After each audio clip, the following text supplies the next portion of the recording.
University మంచి భవిష్యత్తు కోసం తెలుగు విద్యార్థులు ఇష్టపడే యూనివర్సిటీ. కాల్ 9059052378 9059052379. నమస్తే, నేను మీ anchor Shiva. Welcome to iDream Media. ఈరోజు మన ముందున్న గెస్ట్ ఫోక్ డాన్సర్ జాను ఈరోజు మనతో ఉంది. ఈ మధ్య కాలంలో డి షో చూశారు, టైటిల్ విన్ అయ్యి మంచి సెలబ్రేషన్స్లో ఉంది. చాలా రోజుల నుంచి ఇంటర్వ్యూ అడుగుతుంటే కొంచెం ఇబ్బంది పెట్టింది, కానీ ఫైనల్గా నా దగ్గరకు వచ్చింది. ఇప్పటికే మీకు అర్థమైపోయి ఉంటుంది, ప్రోమోలో సగం చూసి ఉంటారు. మిగతా విషయాలు తనతో మాట్లాడి తెలుసుకునే ప్రయత్నం అయితే చేద్దాం. తను చెప్తుందో లేదో తన్నే అడుగుదాం. జాను, ఎలా ఉన్నావు? బాగున్నావా? చాలా బాగున్నా. మీరు ఎలా ఉన్నారు? నేను సూపర్. మీలాంటి గెస్టులు అందరూ వచ్చినంత వరకు నేను ఎప్పుడు హ్యాపీగా ఉంటాను. వస్తూనే ఉంటారు కదా. ముందుగా congratulations, thank you. The title విన్నర్కి. అండ్ నా show no filter with Shiva. అంటే నేను ఫిల్టర్ లేకుండా క్వశ్చన్స్ అడుగుతా, నువ్వు ఫిల్టర్ లేకుండా సమాధానం చెప్పాలి. చెప్తాను. స్టార్టింగ్ ఏది దీనికి ఆ ఫిల్టర్ అని అనొద్దు. స్టార్టింగ్ నార్మల్గా ఉంటుంది, తర్వాత కూడా నార్మల్గా ఉంటుంది. మీ ఇంటర్వ్యూ చూస్తూ ఉంటాను కదా, తెలుసు మీరంతా. ఎలా ఉంది ఇప్పుడు నీ జర్నీ మొత్తం? ఓకే, బాగుంది. అసలు నీకు ఈ ఫోక్ డాన్సర్ అంటే డాన్స్లో టైప్స్ ఉంటాయా? చాలా టైప్స్ ఉంటాయి. ఈ ఫోక్ డాన్సింగ్ అంటే ఇంట్రెస్ట్ ఎందుకు వచ్చింది అసలు డాన్సర్ మీద నీకు? ఎందుకంటే ఎప్పుడు వచ్చింది, ఎలా వచ్చింది? చిన్నప్పుడు స్కూల్లో డాన్స్ చేసేదాన్ని. శ్రీధర్ మాస్టర్ అని ఉండేవాడు, క్లాస్కి వెళ్ళేదాన్ని నేను అక్కడ. సో డాన్స్ నేర్చుకున్నా. మా డాడీకి ఎక్కువ ఇంట్రెస్ట్ ఉండే ఫస్ట్ డాన్స్ మీద. తనే క్లాస్కి వెళ్ళి పంపించాడు. క్లాసికల్ కూడా నేర్చుకున్నాను నేను. క్లాసికల్ చేశాను. తర్వాత నార్మల్గా ఉంటాయి కదా మన ఊర్లలో, ఏం చేస్తారు, కాంపిటీషన్స్ పెడతారు. అలాగే చేసేదాన్ని ఎక్కువ కాంపిటీషన్స్. నేను డాన్స్ అంటే చిన్నప్పుడు అంత లేదు కదా, అలా డాన్స్ నేర్చుకుని. శ్రేయ హీరోయిన్ తెలుసు కదా, తను డాన్స్ చేస్తుంటే టీవీ దగ్గర కూర్చొని ఇలాగే చేస్తాను. బాగా నేను ఇలా చెయ్యాలి, తనని చూసే నేను నిజంగా చిన్నప్పుడు తనని చూసే నేను ఇలా చేయాలి, ఇలా నడుము తిప్పాలి, ఇలా ఉండాలి అనుకుని అలా పర్ఫెక్ట్. ఇప్పుడు తనలా చేస్తున్నావా?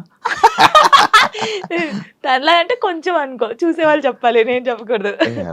బాగా చేస్తున్నావు. అది నీ కొరియోగ్రాఫర్, నీ గురువు ఎవరని చెప్తే ఏమని చెప్తావు? శ్రీధర్ మాస్టర్. ఆయన నీ గురువు? దాని తర్వాత మొత్తం నీకు ఫైనల్ వరకు ఆయనే ఉన్నారా? అంటే ఫైనల్ వరకు కాదు, నేను ఫోక్ ఇండస్ట్రీకి రాకముందు నుంచి తనే నా గురువు. తన దగ్గర నేర్చుకున్నాను. ఈ ఫోక్ లో నీకు ఎలా అవకాశం వచ్చింది? బేసిక్గా ఈవెంట్స్ ఎక్కువ చేసేదాన్ని. అప్పుడు నార్మల్గా నన్ను చూస్తూ ఉంటారు కదా వచ్చిన వాళ్ళు, ఎక్స్ప్రెషన్స్ బాగున్నాయి, పిల్ల బాగా చేస్తుంది.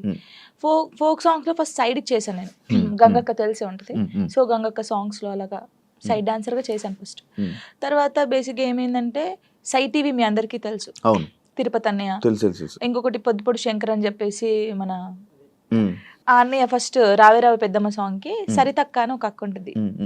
తనకు కాల్ చేసి నీ డాన్స్ బాగా నచ్చిందే, వాళ్ళు నిన్ను అడుగుతున్నారంటే ఫస్ట్ కోరియోగ్రఫీ, ఫస్ట్ యాక్టింగ్ చేసింది అదే సాంగ్ రావే రావే పెద్దమ్మ. తర్వాత సై టీవీలో దందన సాంగ్ అందరికీ తెలుసు. ఈ రెండు సాంగ్స్ తోనే అందరికి తెలిసిపోయాను. ఇంకా స్టార్ట్ అయిపోయింది అక్కడ నుంచి. ఇప్పుడు ఒక సాంగ్ ఉంటే సాంగ్ వినాలనుకుంటుంటారు కొంతమంది, డాన్స్ చూస్తుంటారు. అంటే ఫోక్ అనగానే విలేజ్ సైడ్ కానీ మాస్ పీపుల్ కానీ ఎక్కువ చూస్తూ ఉంటారు కదా. నిన్ను పలకరించే ఆడియన్స్ ఏ టైప్ ఆఫ్ ఆడియన్స్? నేను పలకరిస్తాను ఎక్కువ పల్లెటూరు వాళ్ళు. చాలా అసలు వాళ్ళ ఇంట్లో అమ్మాయి లాగానే చూస్తారు. పనిపోయి వస్తారు కదా, నాకు చాలా మంది కొన్ని వీడియోస్ పెట్టారు. రే జానమ్మ వీడియో పెట్టరా, యూట్యూబ్ లో పెట్టు, తినుకుంటూ చూస్తారు పనికి వెళ్ళి వచ్చి అలసిపోయి. అలాంటి చాలా ఇష్టం. పాడిన వాళ్ళకన్నా చూసేవాళ్ళు ఎక్కువ ఇది. పాపం పాడిన వాళ్ళకి వస్తుంది, బట్ మనమే పాడినాం అనుకుంటారు చాలా మంది. కొంతమంది అడిగారు, ఈ పాట నేను కాదమ్మా పాడింది, నేను యాక్టింగ్ చేస్తాను, పాడింది వేరే వాళ్ళని చెప్పాను చాలా సార్లు. నీకు యాక్టింగ్ ఇష్టం, ఓన్లీ డాన్స్ ఇష్టం? యాక్టింగ్ కూడా ఇష్టం. యాక్టింగ్ ఇష్టం. ట్రై చేసావా ఎప్పుడైనా? ట్రై చేశాను చిన్నగా. తుపాకీ రాముల్లో చేశాను కదా నేను, ఫ్రెండ్ క్యారెక్టర్ చేశాను. యాక్చువల్గా చాలా మందికి సినిమాల్లో మూవీస్లో చెయ్యాలి డాన్స్, లైక్ ఇలా మూవీస్ మొత్తం బ్యాక్ సైడ్ ఉంటారు కానీ, లేకపోతే ఫ్రెండ్గా చేసి, లేకపోతే ఇలా డాన్స్ చేయాలి అనుకుంటారు కానీ, ఫోక్కి అంత చాలా మంది ఎక్కువ రారు, మ్యాక్స్ ఎక్కువ ఇంట్రెస్ట్ చూపించారు. బట్ నువ్వు ఎందుకు ఇదే అనుకుని ఉండిపోయావు? అంటే నేను బేసిక్గా ఇప్పుడు తెలంగాణ అమ్మాయి అని అంటారు కదా, నేను తెలంగాణలో ఉన్నాను కాబట్టి నేను దానికి అయిపోయాను. ఇంకా నేను తెలంగాణ అమ్మాయిలాగానే ఉండాలి, నేను తెలంగాణ అమ్మాయిలాగానే పేరు తెచ్చుకోవాలి, ఇది అంటే మూవీస్ లో చెయ్యాలి అని ఎవరికైనా ఉండిద్ది. కానీ మూవీస్ లో కూడా ఈ తెలంగాణ సాంగ్స్, స్పెషల్ సాంగ్స్ ఉంటాయి కదా, ఫోక్ సాంగ్స్. ఇప్పుడు మూవీస్ లో కూడా ఫోక్ సాంగ్స్ పెడుతున్నారు, అలాంటివి వస్తేనే చేస్తాను, లేకపోతే వేరే చేయను. ఇప్పుడు ఎన్ని చేసి ఉంటావు? 2000 దాటిపోయి ఉంటాయి. లెక్క పెడితే ఇంకా చాలా వస్తాయి. 2000 వీడియోసా? అవును. బాగానే సంపాదించావు. ఓయమ్మా సంపాదించడం ఎక్కడ అంటే ఇప్పుడు ఫస్ట్ స్టార్టింగ్ ఇంత, సెకండ్, థర్డ్, ఫోర్త్ అంతే, మరీ ఇంత కాదు. ఎంత నుంచి స్టార్ట్ చేసావు నార్మల్గా? చెప్పకూడదు. నార్మల్గా అంటే నేను ఈవెంట్ స్టార్ట్ చేసినప్పుడు 1500 నుంచి స్టార్ట్ చేశాను. 1500, 1000 రూపీస్ నుంచి స్టార్ట్ చేసి ఇప్పుడు 20,000 అనుకోండి ఒక సాంగ్ కి. నార్మల్ గా చెప్తున్నాను. త్రిబుల్ వేసుకోండి. ఇది త్రిబుల్ ఏం లేదు. ఫోక్ సాంగ్స్ కి నేర్పించే కొరియోగ్రాఫర్స్ నార్మల్గా సాంగ్స్ కి కొరియోగ్రాఫర్ కి తేడా ఉందా? ఏం తేడా? వాళ్ళు ఇది చేయగలరా? ఫోక్ సాంగ్స్ చేసే వాళ్ళు చాలా మంది, అంటే వాళ్ళకు ఉన్న టాలెంట్ చాలా ఉంటది, కానీ ఓన్లీ ఫోక్ వరకే ఉండిపోయారు. వాళ్ళు ఒకవేళ ఇటు వస్తే మాత్రం చాలా బాగుంటది. అంటే నేను చూసినంత వరకు. ఇప్పుడు నా సాంగ్స్ కొన్ని నేనే చేసుకుంటాను, కానీ చూసే వాళ్ళకి సేమ్ వే కనిపిస్తుంది. కాబట్టి శేఖర్ మాస్టర్ ఉన్నారు, శేఖర్ వైరస్ అని చెప్పేసి, చాలా బాగా చేస్తాడు ఆయన. శేఖర్ మాస్టర్, ఆ శేఖర్ మాస్టర్ కాదు, శేఖర్ వైరస్. మీ ఎక్స్ప్రెషన్స్ మారిపోతున్నాయి మళ్ళీ. శేఖర్ వైరస్ అని, ఆ తర్వాత శాంతిరాజ్ మాస్టర్ అని, నమ్రీత్ అని తమ్ముడు ఉంటాడు, ఆయన కళ్యాణ్, ఇంకెవరున్నారు, రాజేష్ మాస్టర్ అని, రఘు జాను అని చెప్పేసి తమ్ముడు. వీళ్ళందరూ ఏంటంటే ఫోక్ మాస్టర్సే అంటారు, కానీ వాళ్ళకున్న టాలెంట్ చాలా ఉంటది. వాళ్ళు కోరుకున్నారు ఎప్పుడైనా ఈ కొరియోగ్రాఫర్ గా మీరు మారొచ్చు కదా, మామూలుగా నేర్పించవచ్చు కదా అని నువ్వు సపోర్ట్ చేయడం ఏం చేసావా? అంటే సపోర్ట్ అంటే సాంగ్స్ ఇస్తాం, ఈ కొరియోగ్రాఫర్ అయితే బాగుంటది, ఇది చెయ్యండి అని చెప్తాం, కానీ మరీ ఇండస్ట్రీ గురించి మనకు తెలియదు కదా, ఇండస్ట్రీకి వెళ్ళానని చెప్పలేము. ఇప్పుడు ఇండస్ట్రీ పర్సన్ కదా. ఇప్పుడు చేస్తాను. ఒకవేళ ఎవరైనా అడిగితే వీళ్ళు ఉన్నారు మాస్టర్ తీసుకోండి, లేకపోతే వీళ్ళు ఉన్నారు తీసుకోండి అని చెప్తాం. ఇండస్ట్రీలోకి వచ్చాను, అబ్బా ఇండస్ట్రీలోకి అనవసరంగా వచ్చానే, లేకపోతే ఈ ఫీల్డ్ లోకి రాకుండా ఉండాల్సింది అని నీకు ఎప్పుడైనా అనిపించింది? ఎప్పుడు అనిపించింది? కొన్ని కామెంట్స్ చూసినప్పుడు, ఏంద్రా ఈ బాధ, నాకు అసలు నేను ఎందుకు డాన్సర్ అయ్యాను, ఎందుకు అంటే ఈ ఫీల్డ్కి ఎందుకు వచ్చాను, అసలు మన సాంగ్స్ హిట్ కాకపోతే బాగుండేది, ఏదో నార్మల్గా చేసుకొని ఉంటే అయిపోయేది. ఈ హిట్ అయిన తర్వాత కొంచెం పేరు వచ్చిన తర్వాత ఈ కామెంట్స్, అసలు ఈ తలనొప్పి అవసరమా మనకు అనిపించింది. ఏం కామెంట్స్ వచ్చేవి నీకు నార్మల్ డాన్స్ చేసేటప్పుడు? అదే సేమ్ డాన్స్, సేమ్ ఎక్స్ప్రెషన్స్, ఏంట్రా బాబు యూట్యూబ్ లో ఒకతే ఉందా, తీసేయండిరా ఇవి. ఇదే ఏదైతే కామెంట్ ఉందో నీకు డీ చేస్తున్నప్పుడు కూడా వచ్చాయి కదా? చాలా వచ్చాయి. ఇంకా చాలా ఇది పోయిందా, సరే ఇందులో అన్నారు, సరే పోనీ కొంచెం స్ట్రాంగ్ అయ్యాను నేను. కొన్ని అయితే ఇలాగే అంటారులే అనుకున్నాను. డీకి వచ్చిన తర్వాత చూసుకో, సేమా అక్కడ కూడా పోయి అదే చేస్తున్నావా, ఇదే ఫోక్ డాన్సా, ఇంకేం రాదు నీకు, ఇదే ఉరి నీకేం తెలుసురా నాయన, నాకైతే వాడికి అనిపిస్తే వాడిని కూర్చోబెట్టి అది కాదు తమ్ముడు, లేకపోతే అది కాదన్నా, లేకపోతే అది కాదు అంకుల్, ఇలా చెప్పాలనిపిస్తుంది. నీకేం తెలుసురా డాన్స్ గురించి, ఏ సాంగ్ ఎలా మీరు నన్ను చూస్తున్నారు 5 years నుంచి, ఒక అమ్మాయిని డాన్స్ చూస్తున్నా, ఎక్స్ప్రెషన్స్ చూస్తుంటే వానికి వెరైటీగా ఏం కనిపిస్తుంది చెప్పండి మీరు? అవును, అవే ఎక్స్ప్రెషన్లు ఇస్తున్నావు. నిన్ను కూడా చాలా సార్లు విన్నాను, ఇది అవే ఎక్స్ప్రెషన్లు ఇస్తుంది, ఇవే చేస్తుంది. ఎందుకు శేఖర్ మాస్టర్ అంత లేపుతున్నాడు అని అన్నాను. అసలు శేఖర్ మాస్టర్ లేపుతున్నారు అంటున్నారు, కానీ అది కాదు. ఇప్పుడు మీరు ఉన్నారండి, నార్మల్ గా మీరు ఒక స్టైల్ చూస్తున్నారు, రోజు ఒక స్టైల్ చూస్తారు. ఇప్పుడు వెస్టర్న్ డాన్స్ మీ ముందు చేస్తారు, ఒక్కసారి వచ్చి ఒక మాస్ సాంగ్ చేస్తే మీరు వావ్ సూపర్ అంటారు ఎవరైనా సరే.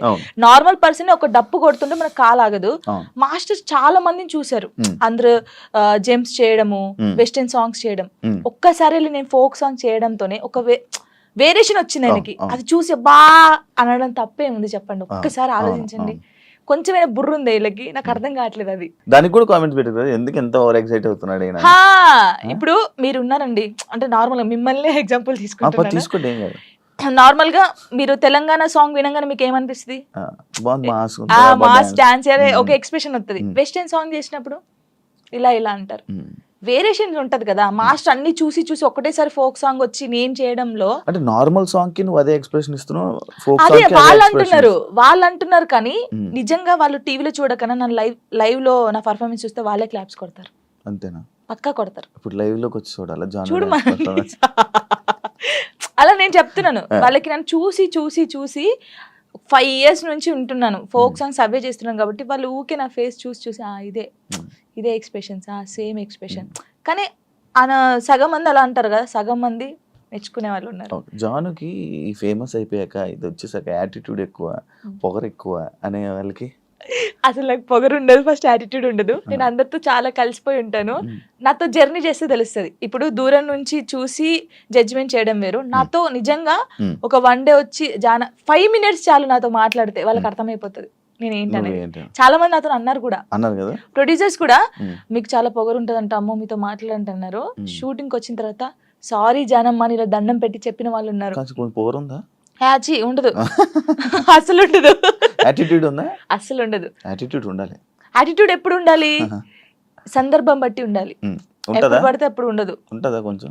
కొంచెం అంటే ఒకవేళ వేరే రకంగా, ఒకవేళ నన్ను ఎవరైనా మంచి అన్నప్పుడు రకంగా మంచి రకంగా అన్నప్పుడు అప్పుడు వాళ్ళకి మాట్లాడేటప్పుడు యాటిట్యూడ్ వస్తుంది. నేను ఇది కాదు, ఇప్పుడు ఇది, వచ్చింది ఇది. అలా వస్తుంది కొంచెం అంతే. ఎందుకు యాటిట్యూడ్, ఎందుకు పొగరు అవసరం లేదు. ఈ రోజు ఇంత ఉందాం, తర్వాత ఇంత అవుతాం, కానీ మనమైతే ఎప్పుడు అలాగే ఉండాలి. అది నమ్ముతాను నేను. ఎలా ఈటీవీ వాళ్ళు నిన్ను ఎలా కాంటాక్ట్ అయ్యారు? ఎందుకు కాంటాక్ట్ అయ్యారు? మనకి ఎందుకు కాంటాక్ట్ అయ్యారో తెలియదు. మనకు కాల్ వచ్చింది. కాల్ వచ్చినప్పుడు నేను బయట ఉన్నాము, టూర్కి వెళ్ళి ఉండి 24th అన్నారు. అప్పుడు ఒక డేట్ చెప్పారు. సారీ అండి నేను రాలేను, నేను టూర్కి వచ్చాను, నేను రావడానికి కుదరదు, ప్రాక్టీస్ కూడా ఆ టైంలో చేయలేను కదా అని చెప్పేసి వదిలేసాం. సరే అండి ఓకే అని కట్ చేశారు. మళ్ళీ నేను హైదరాబాద్ వచ్చిన తర్వాత మళ్ళీ కాల్ వచ్చింది. లేదండి మీరు కంపల్సరీ కావాలి అని అన్నారు. ఓ నీ అమ్మ, మళ్ళీ వచ్చింది కదా, మంచి ఛాన్స్ కదా, మన డాన్స్ కూడా మన టాలెంట్ అనేది అక్కడ చూపించచ్చు కదా అని చెప్పేసి ఓకే అని చెప్పాను. ఆఫీస్కి వెళ్ళాను. డాన్సర్ టోనీ ఎలా పరిచయం మీ ఇద్దరికి? అంటే నార్మల్గా మాది గోదావరికని కదా కాలనీ, పాలేదు కూడా గోదావరికని. నార్మల్ తను డాన్సర్, నేను డాన్సర్. అక్కడ ఉండేవాళ్ళు రవి అన్నయ్య అని చెప్పేసి వీళ్ళందరూ ఏం చేసేవాళ్ళు అంటే, ఒరే నీ కరెక్ట్ పర్సన్ అంటే టోనీరా, ఇలా బాగుండేది, మీ ఇద్దరు పేరు చాలా బాగుంటది అని చెప్పేసి చెప్పేవాళ్ళు. ఎవరు ఈ టోనీ ఇలా బాగుంటది అని తర్వాత పరిచయం అయింది. పరిచయంలో కలవక ముందే మీకు అందరూ అనేవాళ్ళు? అందరూ అనేవాళ్ళు అక్కడ ఉండేవాళ్ళు. అంటే నేను చాలా అప్పుడు ఇంకా స్పీడ్ చేసేదాన్ని అన్నమాట డాన్స్. సో తన స్పీడ్ కి నీ స్పీడ్ కి చాలా బాగుంటదిరా అని చెప్పేవాళ్ళు. మా ఫ్రెండ్ రా డాన్స్ పేరుగా బాగుంటది అంటే నిజం పేరు వేసుకున్నావా? అలా ఏం కాదు, కానీ ఎవరైనా అనుక అప్పుడు పరిచయం అయిన తర్వాత అలా పరిచయాలు అయ్యి అలా లవ్ అయ్యి పెళ్లి జరిగింది. ఎన్ని ఇయర్స్ లవ్ చేసుకున్నారు నార్మల్గా? నా 8th క్లాస్లో అనుకుంటా. 2 years అయిందా మొత్తం? 2 years 2 years love, 3rd year లో పెళ్ళి అయిపోయింది. మరి ఇంత లవ్ చేసుకున్నారు కదా, బ్రేకప్ అవ్వడానికి ఎందుకు రీజన్? అంటే 3 years లవ్, సడన్ గా ఒక రోజులో బ్రేకప్ ఎందుకు? అలా ఒక రోజులో కాలేదు, అది కొన్ని సిచ్యువేషన్ ఇంకా అలా జరిగిపోయింది. ఫీల్ అయ్యావా అనవసరంగా వదిలేసాను అని? అనవసరంగా వదిలేసానని కాదు, కానీ బాధపడ్డాను. చాలా రోజులు బాధపడ్డాను. అరే ఇలా కాకుంటే బాగుండేది, ఇద్దరం బాగుండే వాళ్ళం కదా, అలా బాధపడ్డాను. అంటే మీ మాటలు వింటుంటే ఎవరి తప్పు లేదు. దిష్టి కొట్టింది మాకు బాగా. అదే అంటే దిష్టి తగులుతూ విడిపోతారా? నిజంగా విడిపోతారు. ఫ్రెండ్షిప్ అయినా ఏదైనా సరే మన మీద కళ్ళు పడ్డాయి అనుకో విడిపోతాను. నమ్ముతారా ఇది? నమ్ముతాను, నేను చాలా నమ్ముతాను. ఇంకా నాకు జరిగింది కాబట్టి నేను నమ్ముతాను. దిష్టి వల్లే విడిపోయింది. ఇప్పుడు తమిళ పెట్టండి, దిష్టి వల్ల విడిపోయిన వీళ్ళిద్దరు ఎందుకయ్యా సామి ఇదంతా నాకు అనిపిస్తుంది ఇప్పుడు. ఏమైనా స్ట్రగుల్స్ ఫేస్ చేసావా విడిపోయినాక? లైక్ పెళ్ళి అయ్యాక కానీ లేకపోతే విడిపోయాక కానీ? పెళ్లిలో పెళ్ళి అయిన తర్వాత బాగున్నాం, ఇద్దరం ఈవెంట్స్ చేసుకున్నాం, లిరిని బాగా చూసుకున్నాం, అంత కొన్ని ఇప్పుడు అవన్నీ మాట్లాడదలుచుకోలేదు నేను. ఎందుకంటే పాతవి తవ్వేసి తన లైఫ్ బాగుంది, నా లైఫ్ బాగుంది, మధ్యలో మళ్ళీ టాపిక్స్ చేసి మళ్ళీ వెనక్కి లాగడం నాకు ఇష్టం లేదు. తర్వాత పెళ్ళి అంటే ఇంకా అయిపోయిన తర్వాత, గొడవ అయిపోయిన తర్వాత చాలా మంది చాలా రకాలుగా మాట్లాడారు నన్ను. అంటే రోడ్డు మీద నడుచుకుంటూ వెళ్ళేటప్పుడు కానీ చాలా, ఇప్పటికీ తప్పట్లేదు అది. ఇంకా లోకంలో మేము ఇద్దరమే ఉన్నాము, మా ఇద్దరికే డైవర్స్ అయిపోయినాయి, వీళ్ళిద్దరే వైఫ్ అండ్ హస్బెండ్స్, ఎవరు విడిపోలేదు అన్నట్టు చేస్తున్నారు జనాలు అయితే. నిజంగా అలా అప్పుడు కూడా అలాగే చేశారు. రోడ్డు మీద నడుతుంది అప్పుడు చేశారు. అప్పుడు నేను ఇలా వెళ్తుంటే, అరే నేను మొగుడు వదిలేశారంటారా దీన్ని, ఇది ఏం చేసిందోరా, మొగుడు వదిలేశాడు అని చెప్పి అన్నారు. ఇలా వదిలేసిన తర్వాతనే కదా నాకు ఎక్కువ అలా చాలా స్ట్రగుల్స్ పడ్డాను. ఎవరున్నారు నీకు సపోర్ట్గా అప్పుడు? Mummy daddy. అమ్మ నాన్న ఏమన్నారు? మా మమ్మీ డాడీ అసలు, మా డాడీ గురించి చెప్తేనే ఏడిపోతుంది నాకు. అంటే మా డాడీ ఎలా అంటే, వీళ్ళకి ఎలా ప్రేమ చూసుకోవాలో తెలియదు మా మమ్మీ డాడీకి. ఫస్ట్ ఆఫ్ ఆల్ మా డాడీ గురించి నేను ఎప్పుడు ఎక్కడ మాట్లాడలేదు. ఇక్కడ అంటే అందరూ లవ్ యూ డాడీ, ఇప్పుడు ఈ జనరేషన్ లో అప్పుడు వాళ్ళకి తెలియదు. ఇప్పుడు మనం ఏడ్చినా ఎందుకు ఏడుస్తున్నావు, ఇది కావాలా, ఇట్లా. ఫస్ట్ మా డాడీకి సారీ అని చెప్పాలని ఉంది గట్టిగా, హక్ చేసుకొని. కానీ ఆయనకి ఆ ఫీలింగ్స్ ఉండవు, అంటే తెలియదు. చెప్పినా కూడా ఎందుకు ఏడుస్తుందో అంటాడు. మా మమ్మీ కూడా అంతే. నేను లవ్ మ్యారేజ్ చేసుకొని వెళ్ళిపోయినప్పుడు కూడా చిన్న మాట అనలేదు నన్ను, చిన్న మాట. ఎందుకు చేసుకున్నావు అని అడగలేదు. మేమిద్దరం కలిసి ఇంటికి వెళ్ళినప్పుడు సారీ డాడీ అని చెప్పి ఇంట్లోకి వెళ్ళిపోయాం అంతే. ఎంత బాగా చూసుకున్నాడు మా ఇద్దరిని తెలుసా, ఇంత మాట కూడా అనలేదు ఎప్పుడు. నాకు ఆయన వద్దు డాడీ అన్నప్పుడు ఏమనలేదు, మళ్ళీ కావాలి డాడీ అన్నప్పుడు ఏమనలేదు. నిజంగా మా డాడీ దొరకడం నాకు చాలా అదృష్టం. ఆయన గురించి ఎప్పుడు ఎక్కడ మాట్లాడలేదు, నేను ఫస్ట్ టైం మాట్లాడుతున్నాను. ఐ లవ్ యూ డాడీ అంతే. అంటే ఒక అమ్మాయికి ఒక డాడీ సపోర్ట్ ఎంత ఉండాలో కానీ నాకు మా డాడీ ఫ్రెండే. ఇద్దరం కూర్చుంటాం, మాట్లాడుకుంటా ఉంటాం బాగా. రాత్రి కూర్చుంటారు, డాడీ తాగుతా ఉంటాను, నేను పోస్తా సిట్టింగ్ చేసుకొని కూర్చొని మంచి మాట్లాడుతుంటారు. మా డాడీ నాకు ఎప్పుడు ఫోన్ చేయడు, మా మమ్మీ డాడీ అసలు నాకు ఫోనే చేయరు. ఒక అమ్మాయిగా బయటకి ఇంత తిరుగుతానా అంటే వాళ్ళకి తెలియదు ఏం చేస్తున్నావు, ఎక్కడున్నావు, అయిపోయింది, అసలు ఫోనే ఉండదు. వెళ్ళింది చేసుకుని వస్తారు, తనకు తెలుసు 3 monthsకి ఒకసారి మా డాడీ ఫోన్ చేస్తే ఏడుతాను ఫుల్. స్క్రీన్ షాట్ పెట్టి స్టేటస్ పెడతాను, మా డాడీతో ఇంతసేపు మాట్లాడాను. మొన్న నార్మల్గా ఏడుపు వచ్చేస్తుంటుంది నార్మల్గా, లేకపోతే ఒక టాపిక్ ఇక్కడ పెయిన్ ఉంటది కదా. ఇప్పుడు డాడీ గురించి తీసినాకనే పెయిన్ వచ్చింది. మా డాడీతో నేను అంత ఉన్నాను, మా డాడీతో టైం స్పెండ్ చేయలేకపోతున్నాను. నాకు మా డాడీ లిరి చాలా, వీళ్ళిద్దరు పేరు ఎత్తే నేను ఏడ్చేస్తాను ఫస్ట్. మీ అబ్బాయి అంత ఇష్టమా మీ అబ్బాయి అంటే? చచ్చిపోతాను, వాని కోసమే బతుకుంది నేను. ఇప్పుడు కొన్ని రోజులు అయిన తర్వాత మీ అబ్బాయిని పంపించాలి, నాన్న దగ్గర పంపించాలి అని అంటే పంపించరు. అంటే యాక్చువల్ లా ప్రకారంగా నార్మల్గా కొన్ని ఇయర్స్ అమ్మ దగ్గర, ఇన్ని ఇయర్స్ అని అమ్మ దగ్గర ఉండాలి అని చెప్పి. మీరు అలా అంటే నాకు గుండె అయిపోతుంది. లేదు, జనరల్గా అడుగుతున్నా.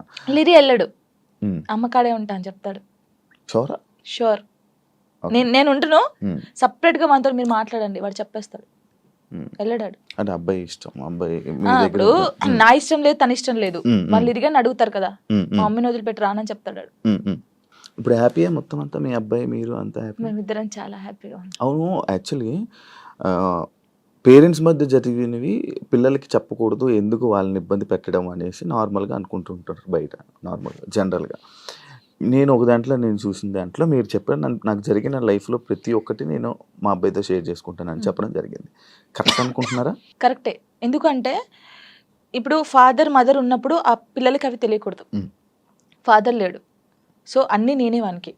నేనైనప్పుడు నా లైఫ్లో ఏం జరుగుతుందో వానికి ఒక్కనికే తెలియాలి, ఎవరికి తెలియకూడదు. ఇప్పుడు వాడు అబ్బాయి అండి, నార్మల్గా చెప్తున్నాను, వాడు ఇంకొక 5 years అయితే పెద్దగా అవుతాడు. పెద్ద అయిన తర్వాత బయటకు వెళ్తాడు, జనాల గురించి తెలిసిందే కదా, ఎవడో ఒక మాట అంటాడు. అప్పుడు వీనికి ఏం తెలియదు అనుకో, వాడు వచ్చి నన్ను క్వశ్చన్ వేస్తాడు, అమ్మ వాళ్ళు ఇలా అంటున్నారు ఏంటమ్మా అని. వీనికి అన్నీ తెలిసాయి అనుకో, మా మమ్మీ గురించి నాకు తెలుసురా, మీరేంట్రా అనేది, వెళ్ళండి రా అంటాడు. దానికి దీనికి ఎంత ఉంది? సో నా కొడుక్కి నా లైఫ్లో ఏం జరిగింది, ఏం జరగబోతుంది అన్నీ తెలియాలి. నేను వానికి అన్ని షేర్ చేసుకోండి, నాకెవరున్నారు ఇంకా షేర్ చేసుకోవడానికి, వాడు ఒక్కడే ఉన్నాడు. సఫర్ అవ్వడా అసలు వాడు నాకు ధైర్యం చెప్తారు తెలుసా, అవునా? చాలా లీడింగ్ చూస్తే మీరు అలా ఉన్నారు కానీ చాలా మెచ్యూరాడు, చాలా. మీ తెలివితేటలు ఎక్కువ వచ్చినట్టు బాగా. అసలు వాడు వానితో మాట్లాడితే మీకు అర్థమవుతుంది, అంత బాగా మాట్లాడతాడా? అంత బాగా మాట్లాడతాడు, నాకు ధైర్యం చెప్తాడు. నేను ఏడుస్తే, ఎందుకు ఏడుస్తారా అలా, ఇంకా మరి బాధ వచ్చినప్పుడు ఎవరికి షేర్ చేసుకోవాలి. ఇప్పుడు బయటికి వెళ్తాం, షూట్స్ చేస్తాం, కొందరు మంచిగా మాట్లాడతారు, కొందరు చెడుగా మాట్లాడతారు. అట్లా మాట్లాడినప్పుడు ఇంటికి వెళ్తాను, వాడిని చూడగానే ఏడుపు వస్తుంది, గట్టిగా పట్టేసుకొని డాడీ ఇలా అన్నారా ఈ రోజు నన్ను అన్నీ చెప్తాను. శివ గారు తెలుసా, నేను ప్రతి పిన్ టు పిన్ చెప్తాను వానికి. నేను నాకు ఎవరైనా ప్రపోజ్ చేసినా, ప్రపోజ్ చేశారు రలీరి నాకు అని చెప్తాను నేను, సీరియస్ గా. ఎవడాడు అంటాడు, ఎవడాడు అంటాడు, నాకు నచ్చలేదు రలీరి అని చెప్తాను నేను. ఉండేలే అప్పుడు, చెప్పకూడదు పేరు, నార్మల్ గా అంటే ఎవరికైనా ఉంటారు, నేను కూడా మనిషినే కదా, నాకు కూడా క్రష్ ఉంటారు. నాకు అనుష్క అంటే క్రష్, హీరోయిన్ మీరు హీరోయిన్ క్రష్ చేసి నార్మల్ గా ఒకరంటే ఇష్టం ఉండే. అంటే వాళ్ళతో ఎప్పుడు మాట్లాడలేదు, నేను వాళ్ళని ఎప్పుడు కలవలేదు, ఎప్పుడు చూడలేదు. కానీ బట్ కొన్ని వీడియోస్ చూసిన తర్వాత వాళ్ళ క్యారెక్టర్ నచ్చి కొంచెం ఇష్టపడ్డాను. ఇప్పుడు ఇది చెప్పారా మీ అబ్బాయికి? చెప్పాను, ఒరే వాళ్ళ క్యారెక్టర్, ఓ అవునా, ఓకే ఓకే. చెప్పాను ఆయనకి, అబ్బాయికా చెప్పలేదు, చెప్పాలని లోపు పెళ్ళి అయిపోయింది. సీరియస్ గా ప్రామిస్ ఇది. ప్రామిస్ ఇది పెళ్లి అయిపోయింది. అయ్యో దేవుడా పెళ్లి అయిపోయిందా, ఓకే పర్లేదులే చూసుకుంటున్నారు కదా వీడియోస్, ఓకే ఫైన్ ఇష్టం కదా చూస్తూ ఉందాంలే అలాగా. ఇంకో మ్యారేజ్ చేసుకోవాలని ఆలోచన లేదు. లేదా? కింద కామెంట్స్ వస్తూ ఉంటాయి నార్మల్గా. ఫస్ట్ మీ అబ్బాయికి ఫస్ట్ తండ్రిని తీసుకునిరా అని, లేకపోతే ఇలా కామెంట్స్ వస్తుంది. వాళ్ళకి ఏం చెప్పాలి? ఇప్పుడు తండ్రిని కల్పించండి, ఫస్ట్ ఆయన తండ్రి దగ్గర పోనండి. అరే వీనికి ఇష్టం లేదు, వీనికి అన్ని బాగా చూసుకున్నప్పుడు ఇంకెందుకు? ఇప్పుడు తండ్రి అంటే తన లైఫ్ తను చూసుకుంటున్నాడు, హ్యాపీ. మళ్ళీ మేము తన లైఫ్ లోకి వెళ్ళి మేము డిస్టర్బ్ చేయలేము, తను మా లైఫ్ డిస్టర్బ్ చేయడు. అంటే లిరితో అప్పుడప్పుడు మాట్లాడిస్తాను నేను. ఎప్పుడు బర్త్డే కంపల్సరీ మాట్లాడించాలి కాబట్టి నేను మాట్లాడిస్తాను. నేను దాన్ని అసలు అలా చేయను. ఎప్పుడైనా కలవాలనిపిస్తే కలుస్తాను, కానీ ఊకే కల్పించను. ఎందుకు ఇక్కడ ఏమైతుందంటే ఊకే కల్పించిన కొద్దీ ఏదైనా ఒక వీడియో బయటకు వస్తే ఇంకా వైరల్ అవుతుంది. అది మేము బాగుంటుంది, ఇప్పుడు మా లైఫ్ బాగుంటుంది, తన లైఫ్ బాగుంటున్నప్పుడు ఇంకా మధ్యలో ఇవన్నీ వద్దు. సో లిరికి చెప్పాను, లిరియే చెప్తాడు, వద్దులే అమ్మా మనం బాగున్నాం కదా, బర్త్డేకి ఫోన్ చేస్తాడు, నేను మాట్లాడతాను అంతే. ఇప్పుడు ఎక్కడ ఉంటున్నారు? లిరి నాతోనే ఉంటాడు. ఇప్పుడు హైదరాబాద్ ఫుల్ పూర్తిగా షిఫ్ట్ అయిపోయారు. షిఫ్ట్ అయిపోయాను. మనోడు ఏం చదువుతున్నాడు? ఇప్పుడు 5th క్లాస్ ఆడు. 5th క్లాస్ వాడికి ఇన్ని మాటలు చెప్తున్నా పర్లేదు. అంటే వాడు చిన్నప్పటి నుంచి నన్ను చూస్తున్నాడు కదా, చూస్తున్నాడు కాబట్టి వానికి అన్ని తెలుసు. ఇప్పుడు ఒక అంటే వానికన్నా ఎక్కువ నేను మిస్ అవుతాను అనమాట. వాడు చెప్తా ఉంటాడు అందరికి, నాకన్నా మా మమ్మీ నేను మిస్ యూ చెప్తానే ఉంటాను అనమాట. 5 days వెళ్తాం మనం షూట్ కి, అలా అప్పుడప్పుడు మిస్ అవుతాను. వాడు కూడా మిస్ అవుతాడు బాగా. మా ఇద్దరిని చూస్తే నువ్వు షాక్ అవుతావు. అమ్మ కొడుకులా ఉండం, ఫ్రెండ్స్ లా ఉంటాం. వాడు ఏదో నాకు ఇక్కడికి ఉంటాడు, హైటాడు ఇక్కడికి ఉంటాడు.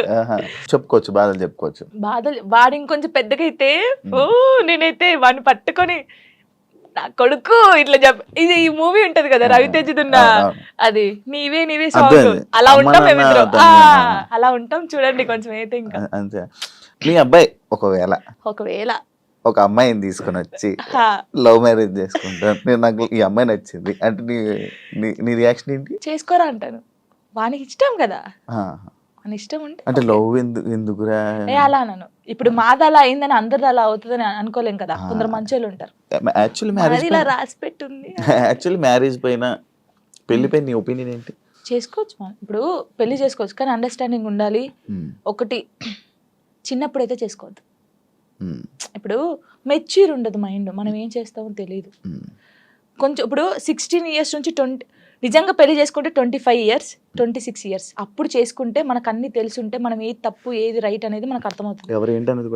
అర్థమవుతుంది అప్పుడు ఎవరితో మనం ఏం మాట్లాడాలని అర్థమవుతుంది. ఈ చిన్నప్పుడు చేసుకొని మనం ఎవరితో మాట్లాడినా తప్పే, లేకపోతే ఇలా ఉంటాయి కదా, అప్పుడు తెలీదు. చిన్నప్పుడు మైండ్ ఎలా ఉంటది, ఏది చేసినా మనం కరెక్ట్ అని మనకు అనిపిస్తుంది, అంటే ఎదుటి వాళ్ళకి అనిపించదు. నేనైతే చెప్పేది 26-25 years అప్పుడు పెళ్లి చేసుకోండి. లవ్ అయినా అరేంజ్ మ్యారేజ్ అయినా అప్పుడు కరెక్ట్ ఉంటారు. విడిపోయాల్సిన ఆలోచన కూడా రాదు. వచ్చినా కూడా ఏదైనా వీళ్ళతో ఉండాలి అనిపిస్తుంది.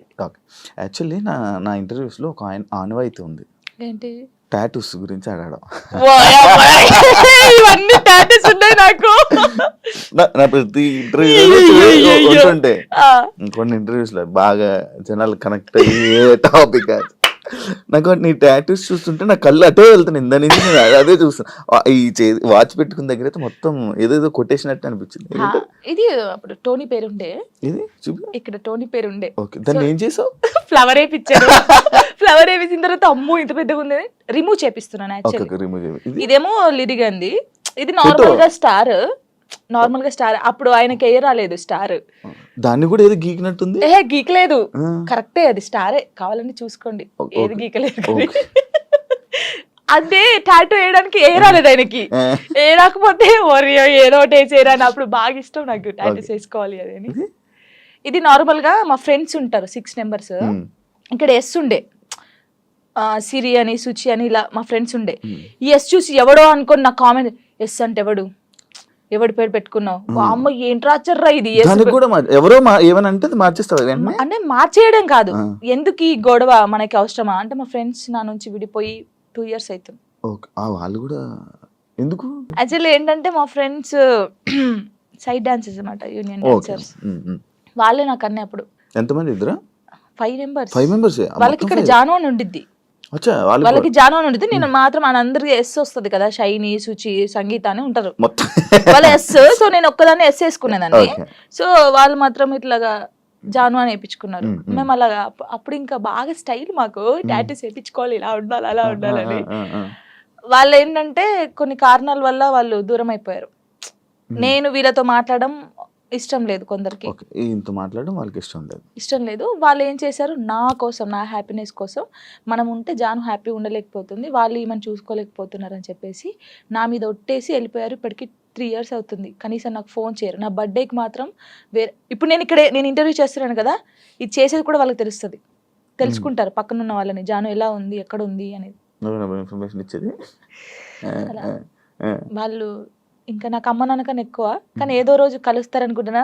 చూడండి, వీడియో చూసి రాండి. ఇప్పటికైనా వెయిట్ చేస్తున్నా వాళ్ళ కోసం, చాలా వెయిట్ చేస్తున్నాను. ఏడ్చిన రోజులునే నేను వాళ్ళ కోసం.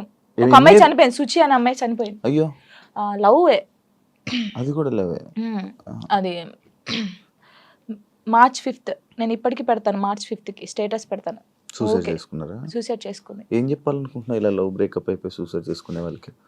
నేను ఒకటి చెప్పనా, మనకు రాసి పెట్టుంటది, మనతోనే ఉంటది. ఎందుకు నేను ఈ క్వశ్చన్ నేను అడగడానికి ఒక రీజన్ ఉంది. బట్ లైక్ నీకు కూడా బ్రేకప్ అయ్యింది, దాని తర్వాత దాని నుంచి రావడానికి నీకు కూడా ఒక ఉండాలి, యాక్చువల్ ధైర్యం ఉండాలి, లేకపోతే ఆ స్ట్రాంగ్ ఉండాలి, ఇండిపెండెంట్ అయినా ఉండాలి. అదంతా ఇప్పుడు అలా ఉంటేనే మనం ఉండగలం బేసిక్గా. అందుకు నేను అడిగాను. అంటే సుచి ఏంటంటే తన కోసం అన్ని కొనియడము, మేము డాన్సర్స్ కదా, అప్పుడు డాన్స్ చేస్తూ డబ్బులు వస్తుంటే ఆయనకి అన్ని కొనిస్తుంది. ఎందుకే ఇన్ని కొనిస్తుంటే వానికి నేను తప్ప ఇంకెవరున్నారే అనేది. సరే అని మేమందరం ఊర్లు కదా, ఆ అమ్మాయిది మంచిర్యాల అనమాట, ఇలా వెళ్ళే వాళ్ళం కదా. వెళ్ళినప్పుడు మంచిర్యాలకి వెళ్ళింది. మేము షాప్కి వెళ్ళినప్పుడు వాడు వచ్చాడు అనమాట, మంచిర్యాలలోనే ఇంకో అమ్మాయితో వస్తే చూసి, అప్పటికి కూడా ఆయన ఏమట్లేదు, ఇలా చూసిన తర్వాత ఏంటన్నా ఎవరేమ్మా అంటే నా కజిన్ అని చెప్పాడు. మేమేమో కాదే అంటే, హే లేదు నా కన్నా అలా చేయడు, ఇలాగా పిచ్చిది. నిజంగా చెప్తున్నా, అమ్మాయి ఎంత బాగుంటుంది అంటే అంత బాగుంటుంది. ఏం చేయలేదని తర్వాత ఈ అమ్మాయి వచ్చింది కదా, ఆ అమ్మాయి వచ్చి అడిగింది ఈ అమ్మాయి ఎవరని. నా ఫ్రెండ్ అని చెప్పాడు. మేము విన్నాం. నువ్వు పోయి అడుగు ఇప్పుడు మళ్ళీ ఎవరంటే నేను చేసుకునే అమ్మాయి అని చెప్పాడు. ఈ పిల్ల అక్కడ జోక్ చేస్తున్నావు కన్నా, నిజం చెప్పు అనడం. ఈ పిల్ల లేదు, నేను నిజంగా ఈ అమ్మాయిని లవ్ చేస్తున్నాను, పెళ్లి చేసుకుంటున్నా, ఆల్రెడీ పెళ్లి కూడా ఫిక్స్ అయిందని చెప్పాడు. ఏమనలేదు, వచ్చేసింది. మేమందరం పండగకి ఇంటికి వచ్చేసాము. ఏమొక్కతే హైదరాబాద్ రూమ్లో ఉంది, పురుగుల మందు తాగేసింది. 6 days వరకు రూమ్లోనే ఉంది. ఓనర్స్ వచ్చి స్మెల్ వస్తుందని చూసిన తర్వాత మేము వచ్చాం. ఒక్కొక్క కాలు ఇంత అయిపోయింది. ఇలా ముట్టుకుంటే ఇలా చాలా దారుణమైన సిచ్యువేషన్. అసలు ఎవరికీ తెలియదు. ఇలా చాలా మంది అవుతున్నారు, కానీ ఎవరికీ తెలియదు. నేను చెప్తున్నాను కదా, కానీ నేను ఒక్కటే నిజంగా చెప్తున్నాను, ప్రేమించండి, ప్రాణం కన్నా ఎక్కువ ప్రేమించండి. దక్కట్లేదు అన్నప్పుడు చచ్చిపోవాల్సిన అవసరం లేదు. నువ్వు నిజంగా ఆయన ప్రేమిస్తే, అమ్మాయినా అబ్బాయినా, లైఫ్ లాంగ్ ఆయన కోసమే నిల్చొని ఉండు. పెళ్లి చేసుకోకు ఎవరిని, తనని చూస్తుండు, వన్ సైడ్ లవ్ చేయి. నీకు అయిన ఇష్టం ఉంటే, తనకు నువ్వంటే ఇష్టం లేదు కానీ నీకు తనంటే ఇష్టం ఉంది అనుకో, హ్యాపీగా ఇలాగే ఉండు. తనని తలుచుకుంటుండు, ఏదో ఒక్క రోజు తనకు అర్థం అవుతుంది కదా, అప్పుడు తను ఫీల్ అవుతాడు కదా, ఈ అమ్మాయి ఇంత మంచి అమ్మాయిని మిస్ అయ్యాను ఏంది అని. నేను అనేది అదే ఒక్కటి చెప్తాను శివ గారు, మనం కాళ్ళు ఏళ్ళు పట్టుకుంటూ వచ్చే ప్రేమ ఎప్పటికీ ఉండదు. వాళ్ళకి ఇక్కడ నుంచి వస్తేనే ప్రేమ అది ఉంటది. నేను నిజంగా చెప్తున్నాను, ఏదైనా రాత బట్టే, రాత లేదు ఏది లేదు అంటారు కానీ రాత ఉంటది. ఒక మనిషి కలవడానికి రాసి పెట్టుంటేనే కలుస్తారు. అది రాసి పెట్టుంటేనే వాడు మన పక్కకు ఉంటాడు, మనతోనే ఉంటాడు. మనంతలు మనం బలవంతంగా వెళ్ళి తెచ్చుకుంటే మధ్యలో ఏది రాదు. ఇప్పుడు నేనున్నాను, మీకోసం ఒక అమ్మాయికి చెప్తాను, శివ గారు మిమ్మల్ని బాగా లవ్ చేస్తున్నారు, ప్లీజ్ రాండి అంటే నా మాటనే వస్తుంది.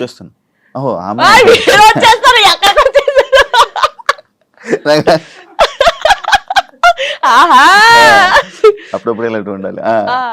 అలాగా ఒకరు చెప్తే వచ్చే ప్రేమ కాదు, మనం బతిలాడితే వచ్చే ప్రేమ కాదు, ఇక్కడ నుంచి రావాలి. వస్తుందని వెయిట్ చేస్తా. అవును, నువ్వు రీసెంట్ గా అమరాన్ మూవీ చూసావు కదా, ఏడ్చావు కదా నువ్వు. అంటే ప్రతి ఒక్కరూ ఆ మూవీకి వెళ్ళి ఏడుస్తున్న ఒక రీల్ పెడుతున్నారు రీసెంట్గా ట్రెండ్. అంటే ఇలా పెడుతున్నారని చెప్పి నువ్వు ఏడ్చి పెట్టావా, లేకపోతే అసలు ఏం కనెక్ట్ అయ్యి నువ్వు దాంట్లో? ఆ మూవీ ఇంటే ఇప్పుడు నా కళ్ళకి వాటర్ వస్తున్నాయి. ఏంటి అది నేను చూడలేదు. అంటే నేను ఇన్ని మూవీస్ చూసాను, సాయి పల్లె, నాకు సాయి పల్లె అంటే చాలా ఇష్టం. ఈ ముగ్గురు అమ్మాయి, ఎందుకంటే నేను తనలా ఉండాలి, తనలా క్యారెక్టర్ ఉండాలి నాది, తనలాగా స్ట్రాంగ్ గా ఉండాలి, తనలాగా డాన్స్ చేయాలి, తనలాగా యాక్టింగ్ చేయాలి, నాకు చాలా పిచ్చి. మూవీ చూస్తారు, అందరు బాగుంది అన్నారు, సరే పోనీలే చూద్దామని పోయాం. అది నేను తీయలేదు వీడియో, కార్తిక్ గారు తీసాడు నేను ఏడుస్తుంటే. అదే ఇప్పుడు నేను కావాలని ఏడుస్తా, అంతగానో ఏడుపు రాదు కదా ఎవరికి. ఇప్పుడు సడన్ యాక్షన్ ఏడు అంటే ఏ నుంచి వస్తుంది, ఒక ఫీల్ ఉంటేనే వస్తుంది. చూస్తున్నాను, ఎక్కడ కనెక్ట్ అయ్యానంటే ఆ పిల్ల వాడు వద్దు మన ఇద్దరికి సెట్ కాదు ఇంకా అని చెప్పేసి ఫోన్ కట్ చేసి వెళ్ళిపోద్ది. వాళ్ళ డాడీకి చెప్తాది కదా, తను నాతో ఉన్నా లేకపోయినా తను నా మనసులో పెళ్లి చేసుకున్నాను, నా మనస్ఫూర్తిగా పెళ్లి చేసుకున్నాను, తను నాతో ఉన్నా లేకపోయినా తన కోసమే ఇలా ఉంటానని. అబ్బా కరెక్ట్ కాదు, ఆ సిచ్యువేషన్ కనెక్ట్ అయ్యి ఏడ్చావా? అసలు మూవీ ఎలా ఉందంటే, ప్రేమించినోడు ఎప్పుడు పక్కకే ఉండాల్సిన అవసరం లేదు. తను ఎక్కడున్నా మనం ఇక్కడున్నా ఆ ప్రేమ అలాగే ఉండాలి. వాడు దూరంగా ఉండడని ఇంకొక స్టెప్ వేయడము, వాడు దక్కట్లే అని చెప్పేసి ఇంకొకరి మీదకి మనం పోవడం అలా చేయకూడదు. వాడు ఉన్నా లేకపోయినా వాని కోసమే ఉండాలి. అది బాగా నచ్చింది నాకు. ఏహే ఏడ్ చేశాను కదా అంటే, జానుకి ఫోక్ సాంగ్స్ తప్ప మిగతావి చేయడం చేత కాదు అనే కామెంట్ కి మీ రిప్లై వచ్చింది కామెంట్స్. అది అందుకే డీలో నేను కొన్ని సాంగ్స్ చేశాను. ఇప్పుడు డోలే డోలే సాంగ్ కానీ, ఇంకా కొన్ని అంటే ప్రాపర్టీస్ తో చేయడం కానీ, వెస్టర్న్ కూడా చేశాను నేను. నాకు రాంది కూడా నేను ట్రై చేశాను, క్లాసికల్ కూడా చేశాను నేను. వాళ్ళు చూస్తే వాళ్ళకి అర్థం అవుతుంది. అంటే మాస్టర్ ఎలాగంటే అందరు ఇలా అంటున్నారు కదా, నువ్వు డిఫరెంట్ గా చేయాలి. అభి కదా, అభి మాస్టర్ అలానే డిఫరెంట్ గా అభి చెప్తా అలా అని కొంచెం డిఫరెంట్ గా చేయించాడు. ఇప్పుడు ఒకవేళ ఇవన్నీ టెలికాస్ట్ అయితే వాళ్ళకి అర్థమవుతుంది, ఓ జాను ఇది కూడా చేయగల. కానీ చాలా మంది నన్ను జాను చాలా బాగా చేసావురా, వేరియేషన్స్ కరెక్ట్. ఇప్పుడు డోలే డోలే సాంగ్ కి ఎక్స్ప్రెషన్స్ ఉన్నాయి. డోలే డోలే సాంగ్ ఎలా ఇవ్వాలి, చిన్నపిల్లలాగా డోలే డోలే అలా ఆ సాంగ్ ఎలా ఉందో అలాగే ఇవ్వాలి కదా, అలా ఇచ్చినా తప్పే వీళ్ళకి. నాకు యాక్చువల్లీ డోలే డోలే కూడా ఇంత సాంగ్ చేయొచ్చు అని అనిపించింది, ఎందుకంటే మూవీలో అంత ఉండదు. అంత ఉండదు. అందుకే మాస్టర్ ఇప్పుడు గణేష్ మాస్టర్ కానీ, శేఖర్ మాస్టర్, హన్సిక గారు కానీ వాళ్ళ వేరియేషన్స్ చూసారు కాబట్టి అన్ని మంచి కామెంట్స్ ఇచ్చారు. వాళ్ళైతే వాళ్ళు అంత పెద్ద మాస్టర్స్ అయితే, ఇప్పుడు నేను ఎవరు అసలు వాళ్ళకి తెలియని కూడా తెలియదు శివ గారు. నేను నార్మల్ గా ఒక ఫోక్ సాంగ్ నుంచి నాకు ఎందుకు సపోర్ట్ చేస్తారు, మరి బాగా చేస్తేనే బాగుందని చెప్తారు, బాగా లేకపోతే బాగాలే అని చెప్తారు కదా. మరి యాక్చువల్లీ ఒకప్పుడు పొలిటికల్ ఈవెంట్స్ కానీ పొలిటికల్ స్టేజెస్ మీద డాన్స్ చేసే అది వీడియో వైరల్ అని తెలుసా? అసలు అయ్యో రావా అనుకున్నాను.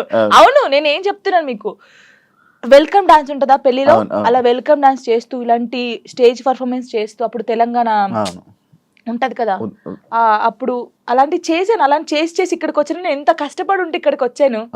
ఎవరికైనా బుద్ధి ఉంది, ఎవరే చూడండి నాయన, కావాలంటే ఆ వీడియోస్ చూడండి. అలా చేసి ఇప్పుడు అక్కడ నుంచి డైరెక్ట్ టీవీ. నేను చాలా హ్యాపీ. కష్టాన్ని నమ్ముకుంటే, కళను నమ్ముకుంటే. ఇంకా ఇదేనా నీ లైఫ్? ఇంకేమైనా అనుకుంటున్నావా? నేనేం అనుకోవట్లేదు. నేను ఎంత పెద్దగా ఎదిగినా కూడా ఫోక్ సాంగ్ అయితే మానిపోను. ఫోక్ సాంగ్స్ అది ఎంత చిన్న ఛానల్ అయినా పర్లేదు, నేను చేసేస్తాను. ఎందుకంటే నేను అక్కడ నుంచి వచ్చాను. ఏదో ఎదిగినా అని చెప్పేసి ఓ సారీ నేను ఫోక్ సాంగ్ చేయను అలా కాదు. ఎంత చిన్నదైనా సరే, కానీ అది సాంగ్ సెలెక్ట్ చేసుకొని నేను చేస్తాను. ఇండస్ట్రీలోనే ఉంటాను. ఇండస్ట్రీలో కమిట్మెంట్ ఇష్యూస్ వస్తే నీకు కూడా వచ్చినట్టుంది? నాకు ఎప్పుడు రాలేదు. నాకు ఈవెంట్కి వెళ్ళినప్పుడు, ఇప్పుడు నెల్లూరు సైడ్, అది ఒక్కసారి వెళ్ళాను నేను నెల్లూరుకి. అసలు అటు ఈవెంట్స్కి వెళ్ళాను, తప్పని పరిస్థితి. అప్పుడు మనకి లిరి ఉన్నాడు చూసుకోవాలి. కానీ వెళ్ళినప్పుడు ఈ ఎవడో కూడా ఉంటాడు కదా, వాడు ఏంటంటే మనం కొత్త వాళ్ళం కాబట్టి వాడు అయ్యో ఈవెంట్ అయిపోయింది కదా, నేను స్టోరీలో కూడా పెట్టాను కదా, అదే ఏంటి మన డీలో లైవ్ స్టోరీ చేసినప్పుడు పెట్టాను. అప్పుడు తను అలా నార్మల్గా అయితే ఏంటి మరి మార్నింగ్ తీసుకెళ్ళానంటే కొట్టి పడేసా ఒకటి.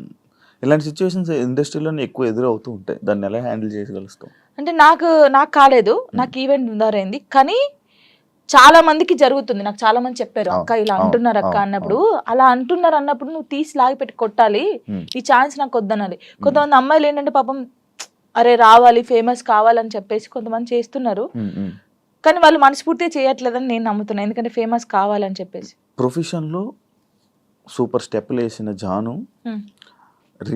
లైఫ్లో రాంగ్ స్టెప్స్ వేసింది ఏంటంటే నేను అగ్రీ చేస్తుంది. యాక్సెప్ట్ చేస్తా. ఎందుకంటే నేను తప్పు చేసిందే ఫస్ట్. చిన్నప్పుడు 16 years మ్యారేజ్ చేసుకోవడమే తప్పు ఫస్ట్. అది చాలా నేను ఒప్పుకుంటాను దానికి.